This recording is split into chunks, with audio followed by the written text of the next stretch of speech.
My parents didn't want children at the Christmas party, including my son, but when I arrived at their house, I saw my sister's 3 kids. They said these children deserved to be here. So I told I was ending their support. I never thought I'd be a widow at 34. But here I am, Dakota, sitting at my kitchen table at 7 a.m., trying to get my 7-year-old son ready for school while fighting back tears. It's been months since the accident at the construction site took Mark from us, but sometimes it feels like yesterday. The first few months after Mark's death were a blur of paperwork, tears, and sleepless nights. I honestly don't know how I would have made it through without Sarah and Jim, my in-laws. They've been absolute angels, picking Tommy up from school every day so I can focus on work. I stop by their place afterward to get him, and every single time, they try to give me money.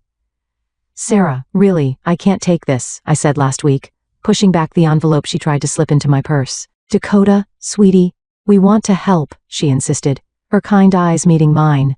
We know the insurance company paid well, but your family let us do this. She's right about the insurance. The company paid out $300,000 after Mark's death. Between that and my job as a marketing manager, we're doing okay financially. But it's not about the money with Sarah and Jim. It's about the love they show us every day. If only my own parents were half as supportive.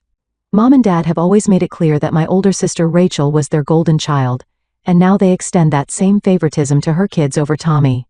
Last weekend was typical. Tommy was excited to see his grandparents, but within 20 minutes, Mom was complaining about his questions. Why does the clock make that sound? Tommy asked, pointing to their antique grandfather clock. How does it work inside? Dakota, can't you control him? Mom sighed, rolling her eyes. He's always asking questions about everything. Rachel's kids never give us this much trouble. Dad nodded in agreement, reaching for his laptop. Here, Tommy, why don't you play some games instead? Look, I downloaded some new ones. But Tommy didn't want games. He wanted to talk, to learn, to connect. Meanwhile, Rachel's 3 kids sat in the corner, completely absorbed in their phones, barely acknowledging anyone's presence. And my parents held this up as the ideal behavior. I've learned to bite my tongue. Growing up as the less favored child, I got used to these comparisons long ago. Now I just shake my head and stay silent when they praise Rachel's parenting while criticizing mine. At least they do help occasionally with Tommy, watching him when I have late meetings or picking him up if both Sarah and Jim are busy. It was supposed to be just another Tuesday dinner at my parents' house. The warning signs were there from the moment I walked in. Mom had made my favorite lasagna, which she usually only does when she wants something. Dad was unusually chatty, asking about work, about Tommy, about everything really. They were building up to something. I just didn't know what. So, Dakota, Mom said, carefully cutting her lasagna into perfect squares. We've been meaning to ask you something. How much was Mark's life insurance payout?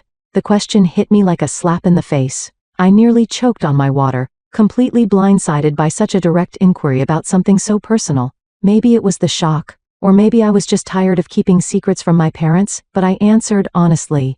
About $300,000, I said quietly. The fork in Mom's hand clattered against her plate. Dad's head snapped up so fast I thought he might hurt himself. They stared at me like I'd just announced I'd won the lottery. Well, Mom said, putting down her fork deliberately, what are you planning to do with all that money? I could feel the weight of their expectations pressing down on me. I've invested it, I explained, trying to keep my voice steady. It's for Tommy's future, his college education, maybe help him buy an apartment when he's older. Mark and I always talked about. But that's years away, Dad interrupted, waving his hand dismissively. You should be thinking about the present, Dakota. About yourself and your family. The way he said family made it clear he wasn't talking about Tommy. I knew that tone. It was the same one they used when they'd help Rachel with her down payment on her house, or when they'd funded her lavish wedding. You could do so much with that money now, Mom chimed in, leaning forward eagerly.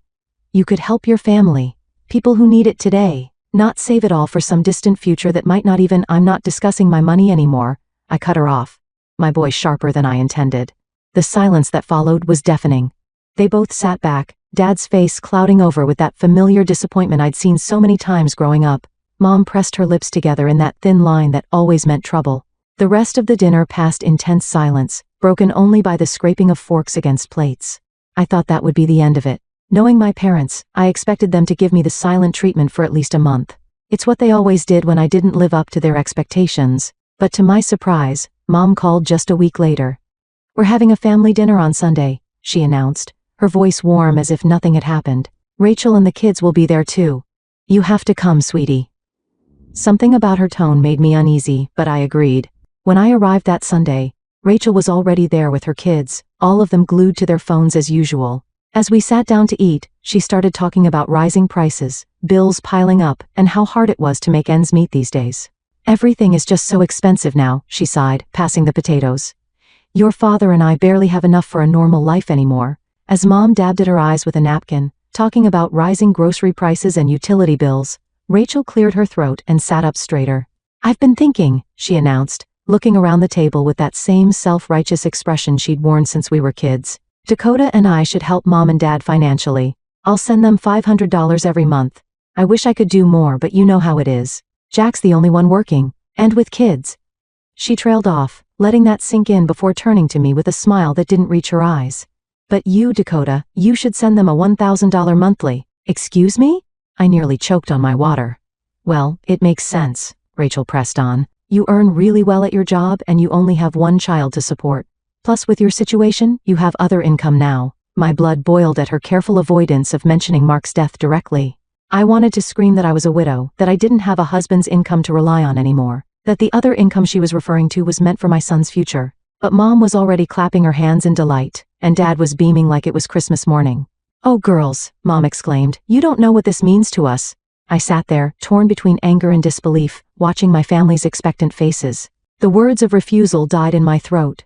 I'd spent my whole life trying to earn their approval, and here they were, putting a price tag on it.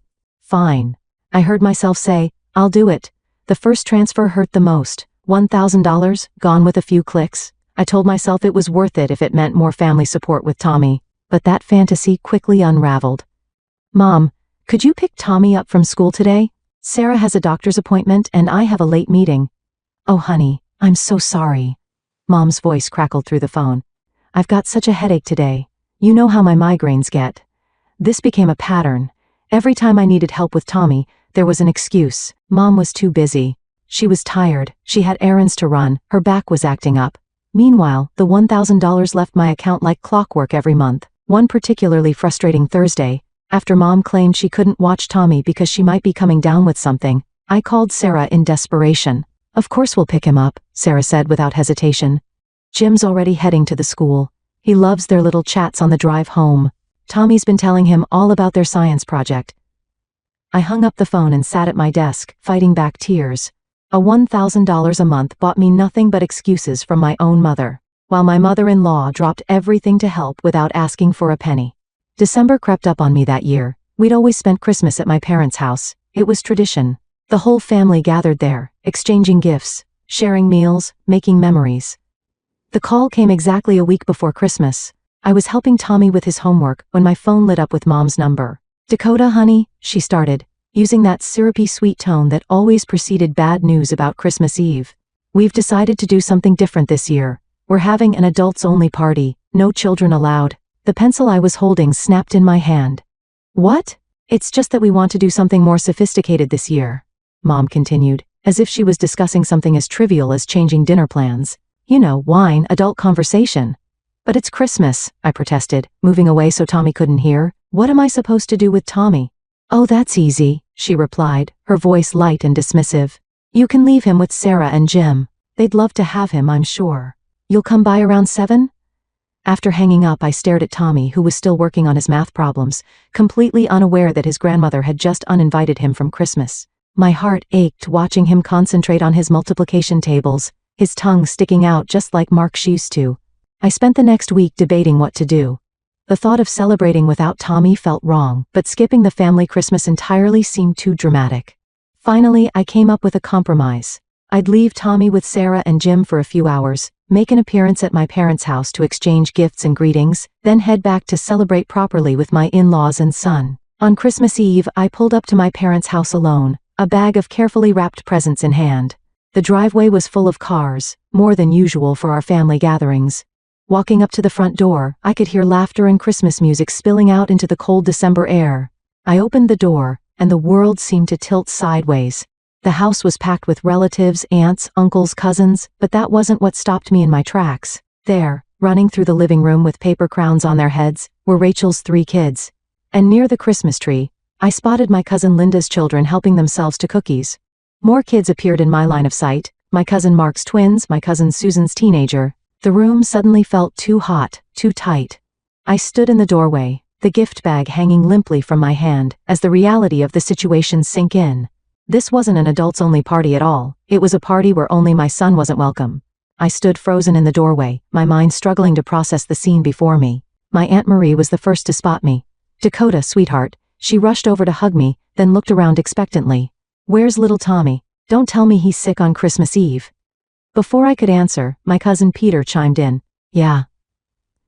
Where's our favorite little scientist? Jake's been wanting to show him his new chemistry set." More relatives gathered around, all asking the same question. Where was Tommy? Why had I come alone? Each inquiry felt like a knife twisting in my gut. I couldn't form words, couldn't explain what I didn't understand myself. Through the crowd, I spotted my mother in the kitchen, arranging cookies on a Christmas-themed platter as if everything was perfectly normal, as if she hadn't just excluded her only grandson from a family celebration.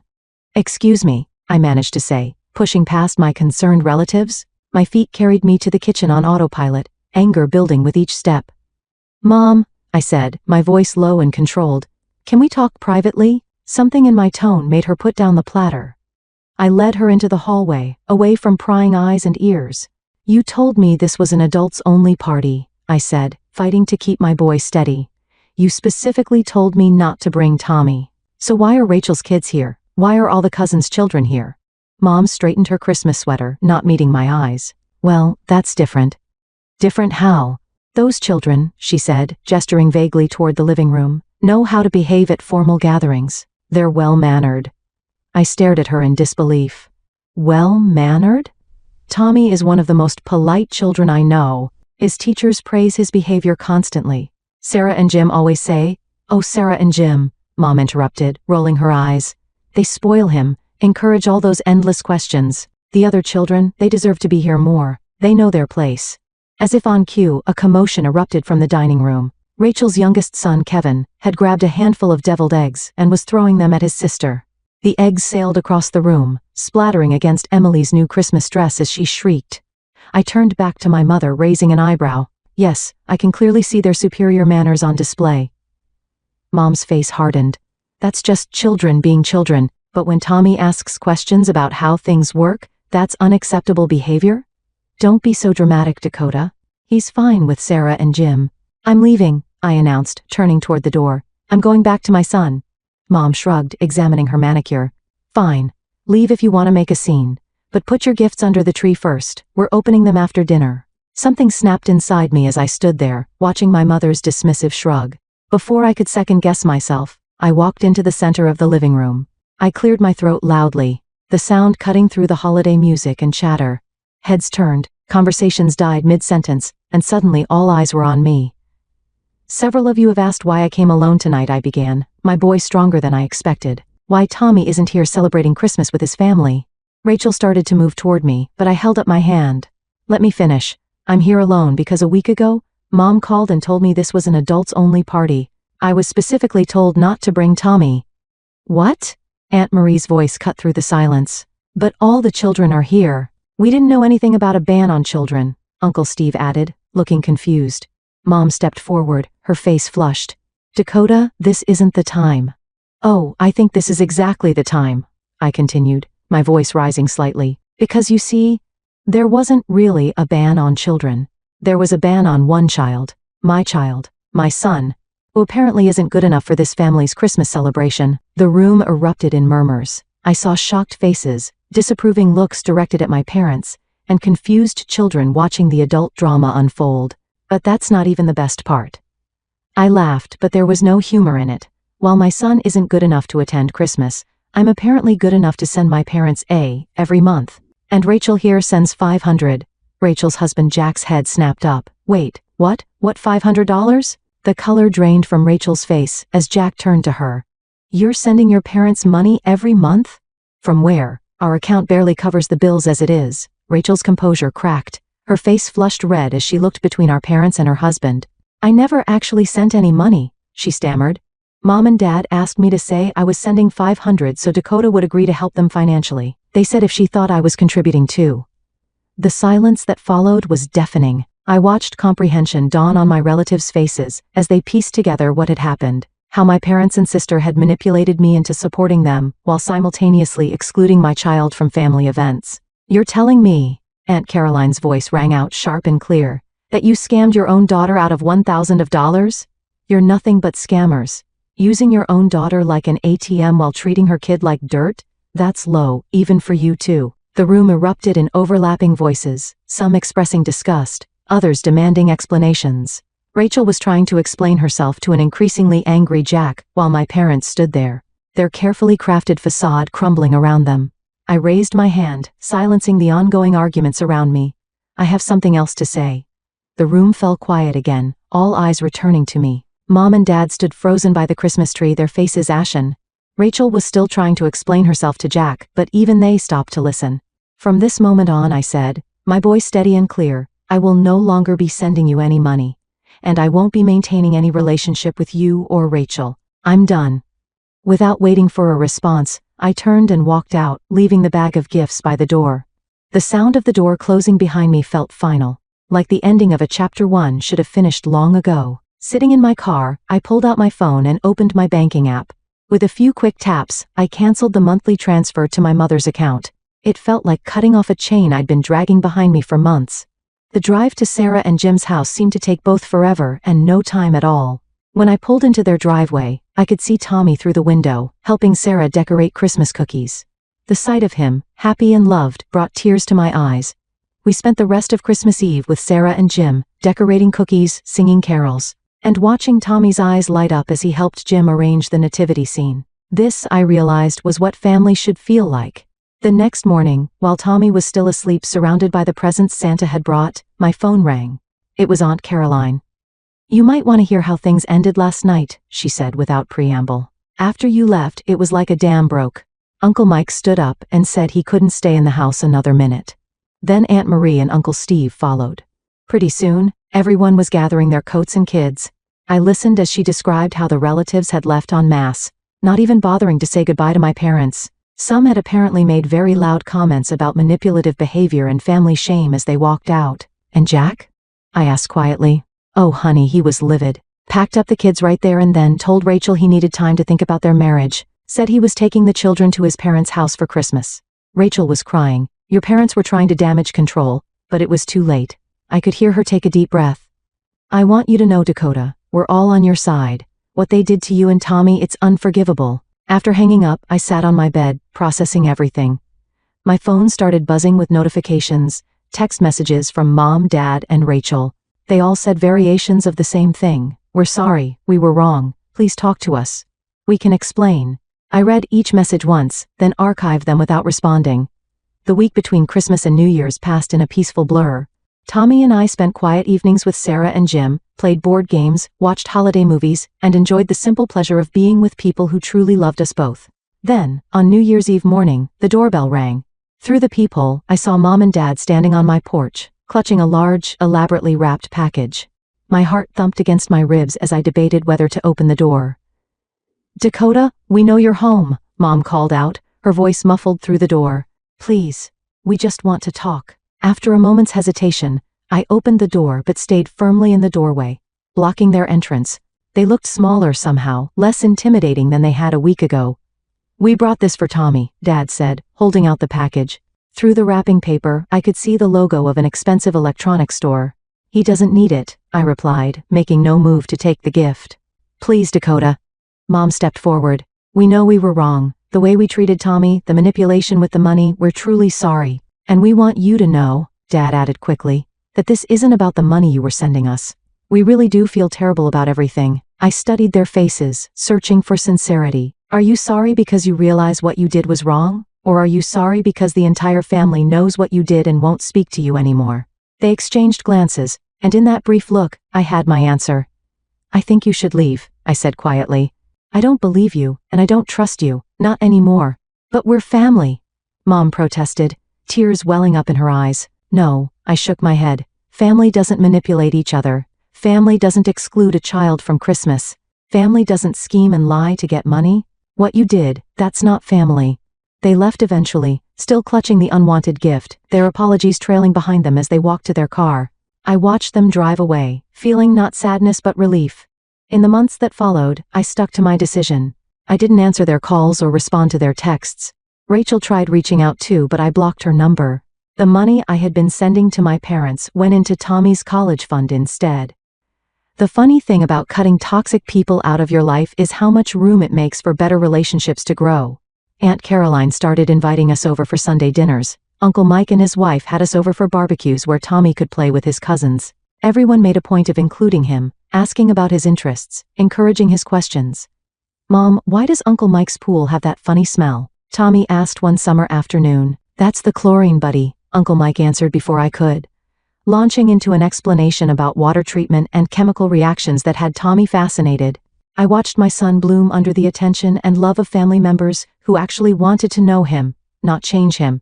He started calling Sarah and Jim Grandma and Grandpa exclusively now, and they continued to be our rocks, our safe harbor in any storm.